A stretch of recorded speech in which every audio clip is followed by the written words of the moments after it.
പ്രിയപ്പെട്ടവരെ, ആഗസ്റ്റ് 15 ഈ കപ്പേളയുടെ മുമ്പിൽ ഒരു ആൾക്കൂട്ടം കാണുന്നുണ്ട് കേട്ടോ. എന്താണെന്ന് നോക്കാം നമുക്ക്. അച്ഛാ നമസ്കാരമുണ്ട്. നമസ്കാരം. എന്താണ് ഇവിടെ പെട്ടെന്നൊരു ജനക്കൂട്ടം പോലെ കാണുന്നുണ്ട്? ഇപ്പൊ നമ്മുടെ ലഹരി വിരുദ്ധ ഒരു വാഹന പ്രചരണ ജാഥയാണ് കേരള ഗവൺമെന്റിന്റെ തൂഫാൻ. അതിനോടനുബന്ധിച്ച് നമ്മുടെ ഈ നാട്ടിൻ പ്രദേശത്ത്, പ്രത്യേകിച്ച് നമ്മുടെ എയർപോർട്ടിനോട് അടുത്തായിട്ട് ഒരുപാട് ലഹരി സംബന്ധമായിട്ട് പിള്ളേരൊക്കെ അതിലേക്ക് അഡീഷനായിട്ടും അവിടെ കച്ചവടവും കാര്യങ്ങളൊക്കെ ഉണ്ടെന്നുള്ളൊരു സംസാരവും കാര്യങ്ങളൊക്കെ ഉണ്ട്. അപ്പോൾ അത് ശക്തമായിട്ട് നമ്മുടെ പ്രദേശം ലഹരി മുക്തമാക്കുക എന്ന ലക്ഷ്യത്തോട് കൂടിയിട്ടാണ് കേരള ഗവൺമെന്റിനോട് ചേർന്ന് ഈ ഇടവയിലെ സെൻട്രൽ കമ്മിറ്റിയുടെ നേതൃത്വത്തിൽ ഞങ്ങൾ ഒരുമിച്ച് ചേർന്നിരിക്കുകയാണ്. സെൻട്രൽ കമ്മിറ്റിയിലെ അംഗങ്ങളൊക്കെയാണ് ഇവിടെ നിൽക്കുന്നത്. തൊട്ടടുത്ത് ഈ കൊറോണയിലെ ലഹരിയുടെ ഡയറക്ടേഴ്സിനാണ് തൈക്കാനത്ത്. ഞാൻ ഈ പള്ളിയുടെ വികാരിച്ചനാണ് ജോർജ് പൊന്നിക്കലച്ചനാണ്. ഒന്നടങ്കം ഈ കാര്യത്തിൽ ശക്തമായിട്ട് ഇവിടുത്തെ യുവജനങ്ങൾ ഒന്നടങ്കം, അതുപോലെ തന്നെ ഇടവകങ്ങളും ഈ ശക്തമായിട്ട് ഇതിനോട് ചേർന്ന് നിൽക്കുന്നു. ഇന്നത്തെ ദിവസം ലഹരിയിൽ നിന്ന് നമ്മള് ലഹരിയിൽ നിന്ന് ഒരു വിമുക്തത എല്ലാവരും ആഗ്രഹിക്കുന്നുണ്ടല്ലോ. കാരണം ലഹരിയിൽ അടിപ്പെട്ടിരിക്കുന്ന ഒരുപാട് യുവജനങ്ങളുണ്ട്. അതിനോട് പിന്നെ അതിൽ കീഴ്പ്പെട്ടു പോയ ആൾക്കാരുണ്ട്. അതിൽ ഈ യുവജനങ്ങളെ കീഴ്പ്പെട്ടു പോയവരെ നമുക്ക് എങ്ങനെ രക്ഷപ്പെടുത്തണം, അതിന് വിൽപ്പനക്കാരെ എങ്ങനെയാണെന്നാലും നിയമത്തിന് മുമ്പിൽ കൊണ്ടുവന്ന് തക്കതായ ശിക്ഷ കൊടുക്കണം. അതാണ് വേണ്ടത്. ആ രീതിയിലേക്ക് ഒരു സ്വാതന്ത്ര്യം എല്ലാ തരത്തിലും എല്ലാവർക്കും ആവശ്യമാണ്. അതിന്റെ കൂടെ ഇപ്പൊ നമുക്ക് ഒരുപാട് യുവജനങ്ങളെ നമുക്ക് ഇതിൽ കാണാൻ ഇടവയില് ശക്തമായ യുവജനങ്ങളുടെ ഒരുപാട് നേതൃത്വമുള്ള ഒരു ഇടവയാണ് രാജേരി ക്രിസ്തുരാജ പള്ളി, ശ്രീമൂല നഗരം. ഏകദേശം എത്ര പേര് അടങ്ങണ? 200 പേരോളം നമ്മളുണ്ട്. എന്തായാലും 100-ലധികം ബൈക്ക് ഉണ്ടാവും. ബൈക്ക് കമ്മിറ്റി കൂടിയിട്ടാണ് നമ്മള് ഈ ഇടവയുടെ എല്ലാ അതിർത്തിയിലൂടെയും കടന്നു പോകുന്നുണ്ട്. ഏകദേശം 6ഓളം സ്ഥലങ്ങളിൽ വാഹന നമ്മള് നിർത്തിക്കൊണ്ട് അവിടെ സത്യപ്രതിജ്ഞ ചെയ്യുന്നുണ്ട്. ലഹരി വിമുക്തമായിട്ടുള്ള ഒരു സന്ദേശവും പ്രതിജ്ഞയും ചെല്ലുന്നുണ്ട്.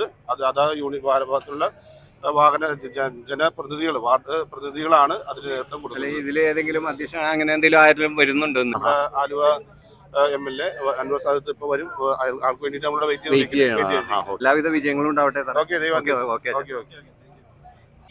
നമ്മളെ സംബന്ധിച്ചിടത്തോളം ഇന്ന് നമ്മളിവിടെ എല്ലാവരും ഒരുമിച്ച് കൂടിയിരിക്കുന്നത് കേവലം ഒരു പരിപാടി നടത്തുക എന്നതിനപ്പുറത്തേക്ക് നമ്മുടെ സമൂഹത്തിന് ഏറ്റവും ശക്തമായ ഒരു സന്ദേശം കൂടി നൽകുവാനാണ്.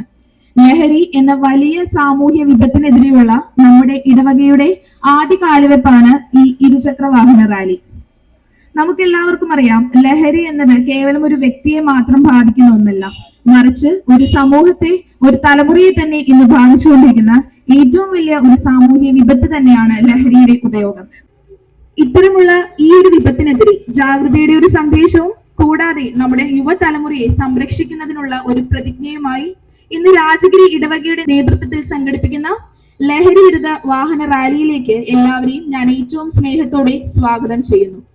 രാജഗിരി ഈ ഇടവകയുടെ നേതൃത്വത്തിൽ ഇങ്ങനൊരു പരിപാടി സ്വാതന്ത്ര്യ ദിനത്തിൽ സംഘടിപ്പിച്ചതിനെ വികാരി അച്ഛനെയും മറ്റ് എല്ലാ ഭാരവാഹികളും ഞാൻ ഇത്തരത്തിൽ പ്രത്യേകിച്ച് അഭിനന്ദിക്കാൻ ആഗ്രഹിക്കുകയാണ്.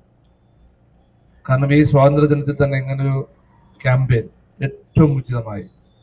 രാജ്യം ഇന്ന് 80ാമത് സ്വാതന്ത്ര്യദിനം രാജ്യമെമ്പാടും കൊണ്ടാടുകയാണ്.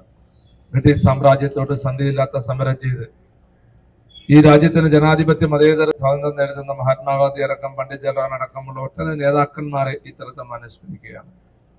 എത്രയോ നേതാക്കന്മാർ, എത്രയോ സമര സേനാനികൾ ജീവൻ ബലിയർപ്പിച്ചിട്ടാണ് നമുക്ക് ഈ സ്വാതന്ത്ര്യം കിട്ടിയെന്ന് നമുക്ക് എല്ലാവർക്കും അറിയാം. ഇന്ന് ആ സ്വാതന്ത്ര്യം മൂലമാണ് നമുക്ക് ഭരണഘടന ഉണ്ടായി. ആ ഭരണഘടനയെ ഇന്ന് തകർക്കാൻ ശ്രമിക്കുന്നു, ആ ഭരണഘടനയെ ഇല്ലായ്മ ചെയ്യാൻ ശ്രമിക്കുന്നു, ജനാധിപത്യത്തെ കശാപ്പ് ചെയ്യാൻ ശ്രമിക്കുന്നു. പണ്ട് ബ്രിട്ടീഷ് സാമ്രാജ്യം ഇന്ത്യ ഭരിച്ചതുപോലെ തന്നെ മതങ്ങളെ തമ്മിൽ അല്ലെങ്കിൽ വ്യത്യസ്തമായ എല്ലാവരെയും ഭിന്നിച്ചാണ് ഭരിച്ചതെങ്കിൽ ഇന്ന് അതേ തന്ത്രം തന്നെയാണ് ചില ശക്തികൾ ഇന്ന് നമ്മുടെ നാടിന്റെ അല്ലെങ്കിൽ പ്രദേശത്തിന്റെ പേര് പറഞ്ഞ്, അല്ലെങ്കിൽ ജാതിയുടെയും മതത്തിന്റെയും ഭക്ഷണത്തിന്റെയും അതുപോലെ വസ്ത്രധാരണത്തിന്റെയും ഒക്കെ പേരിൽ ഇന്ന് രാജ്യത്തെ വിഭജിക്കാൻ ശ്രമിക്കുന്ന ഈ കാലഘട്ടത്തിൽ ഞാനൊരു കാര്യം പറയാൻ ആഗ്രഹിക്കുന്നു. പ്രിയപ്പെട്ടവരെ, നമ്മുടെ നേതാക്കന്മാർ നമുക്ക് നേടിത്തന്ന ആ ജനാധിപത്യ മതേതരത്വ സ്വാതന്ത്ര്യം വരുന്ന തലമുറക്ക് കൈമാറേണ്ട ഉത്തരവാദിത്വം നമുക്ക് ഓരോരുത്തർക്കും, ഓരോ ഭാരതീയനുമുണ്ടോ ചിന്താഗതി നമ്മുടെ മനസ്സിൽ വേണമെന്ന് ഞാൻ പറയാൻ ആഗ്രഹിക്കുകയാണ്, ഓർമ്മപ്പെടുത്താൻ ആഗ്രഹിക്കുകയാണ്.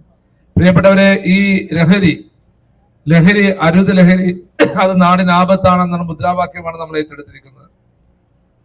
നമുക്കറിയാം, രാസലഹരി ഇന്ന് പഴയ തലമുറയെ കാർന്നു തിന്നെങ്കിൽ ഇന്നത്തെ തലമുറയെ കാർന്നു തിന്നുകൊണ്ടിരിക്കുന്ന വലിയ വിപത്താണ്, യാതൊരു സംശയവുമില്ല. ഇപ്പൊ ചില ആളുകൾ പറയും, എന്റെ കുടുംബത്തിൽ ആരും ഇല്ലല്ലോ, പിന്നെ എന്തിനാ ഞാനിതിന് പോണേ? അപ്പൊ ചെറുപ്പക്കാരെ അല്ലെങ്കിൽ മറ്റെല്ലാവരും പറയും ഞാൻ ഇതിനകത്തില്ല, പിന്നെ ഞാൻ എന്തിനു പോണു? പക്ഷെ ഞാൻ ഒരു കാര്യം മടിവരായിട്ട് പറയാം, അത് തന്നെയായിരിക്കും ഒരുപക്ഷെ അച്ഛന്റെ ചിന്താഗതിയിലും അല്ലെങ്കിൽ ഈ ഇടവകയുടെ ഭാരവാഹികളുടെ ചിന്താഗതിയിൽ ഉണ്ടായ കാരണമെന്ന് ഞാൻ വിശ്വസിക്കുന്നു. കാരണം ഇതിനെ തുടച്ചു നീക്കിയില്ലെങ്കിൽ, ഇതിനെ ഇല്ലായ്മ ചെയ്തില്ലെങ്കിൽ, ഒരുപക്ഷെ പ്രിയപ്പെട്ടവരെ നമ്മൾ എന്ന് പറയും ഇല്ലെങ്കിലും ഇല്ല എന്ന് പറഞ്ഞെങ്കിൽ പ്രിയപ്പെട്ടവരെ ഒരുപക്ഷെ നാളെ എന്റെയും നിങ്ങളുടെ മക്കളല്ലെങ്കിൽ കൊച്ചുമക്കൾ ഇതിൽ ചെന്ന് ചാടും, യാതൊരു സംശയവുമില്ല. അവരാരും ഇതിൽ ചെന്ന് ചാടാനോ അല്ലെങ്കിൽ ഇത് ഉപയോഗിക്കാനോ ആഗ്രഹിക്കുന്നവരല്ല. പക്ഷേ അവരതിലേക്ക് എത്തിക്കുവാനുള്ള ശക്തിയാണ് ഇന്ന് കേരളത്തിൽ ഉടനീളം നമ്മുടെ മുക്കിലും മൂലയിലും ഇങ്ങനെയുള്ള ശക്തികൾ കടന്നു കയറിക്കൊണ്ടിരിക്കുകയാണ്. അതിനെതിരെയാണ് കേരളത്തിലെ ഗവൺമെന്റ് ശ്രീ വി ഡി സതീശന്റെ നേതൃത്വത്തിലുള്ള UDF ഗവൺമെന്റ് അധികാരത്തിൽ വന്നപ്പോൾ ശ്രീ രമേശ് ചെന്നിത്തലയുടെ നേതൃത്വത്തിലുള്ള പോലീസ് ഇന്ന് തൂഫാൻ എന്ന് പേരിട്ടുകൊണ്ട് കേരളത്തിലെമ്പാടും ഒട്ടനവധി ഇതിൽ ബന്ധപ്പെട്ട ആളുകളെ അറസ്റ്റ് ചെയ്ത് നിയമത്തിന്റെ മുമ്പിൽ കൊണ്ടുവന്നിരിക്കുകയാണ്. ഇനിയും ആ പോരാട്ടം അവിടെ അവസാനിച്ചിട്ടില്ല. ആ പോരാട്ടം ഇങ്ങനെ തുടരുമ്പോൾ ആ ഗവൺമെന്റിനൊപ്പം രാഷ്ട്രീയത്തിനും ജാതിക്കും മതത്തിനും മറ്റെല്ലാത്തിനപ്പുറം ഗവൺമെന്റിനെ പിന്തുണച്ചുകൊണ്ട് ഈ വിപത്തിനെ, ഈ നാടിനെ കാർന്നു നിന്ന, ഇവിടെ സൂചിപ്പിച്ചു, ഒരു വ്യക്തിയല്ല, അച്ഛൻ പറഞ്ഞ ഒരു വ്യക്തിയല്ല, ഒരു കുടുംബമല്ല, ഒരു സമൂഹമാണ്, ഞാൻ ഒന്നുകൂടി കടത്തി പറയാം, ഒരു രാജ്യമാണ് നശിക്കാൻ പോകുന്നത്.